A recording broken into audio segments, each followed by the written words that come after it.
Let me thank you, the committee, for being extremely reasonable. This was punitive. I have never seen such a punitive arrangement like what you are proposing here. You can fail to do these things not by intentionally, by accident, by failure of something like that. Honestly speaking, thanks for listening. But again, we keep on asking, whoever drafted this bill is not a Kenyan. He's not a Kenyan. He does not have Kenya at heart. Thank you. The Honorable Junet, what is out of order now? Chair, I want to remind my colleague, Honorable Oundo, it doesn't matter who drafts a bill. What matters is what we do in this house. That is what is important. And you know, he got lost of me to Mr. Bonainti. I want him to come back. In fact, there's serious indoctrination there. He's a very good doctor. Chair, we need to come back. No, the point to be made, order members, the point to be made, the Honorable Oundo, you need to listen to this. The point to be made here is that members are not allowed by our rules to impute improper motive unless they have evidence of it.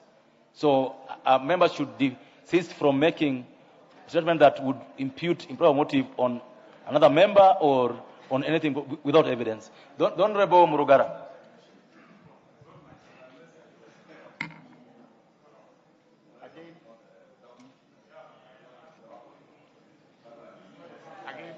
You can use this. Sir George. Thank you. Sir George. Thank you very much, Honorable Chair. A punishment must be proportionate. Sometimes it's required that we have to look at what is reasonable and what is unreasonable. I think the proposal to double the punishment was a bit unconscionable.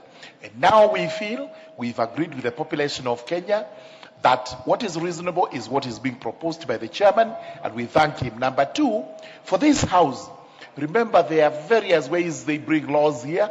Whether they come from the Star Chamber, which is known in history, it doesn't matter. What matters is what we do as the representatives of the people, Thank you. which is what we are doing now. Thank you very much. I support.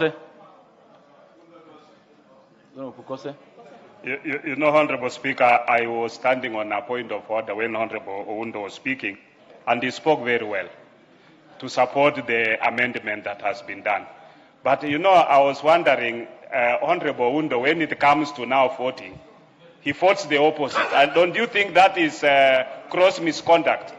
Because, and even Honorable Mbui, he supports the bill, but when it comes to voting, he votes the opposite way. He says nay.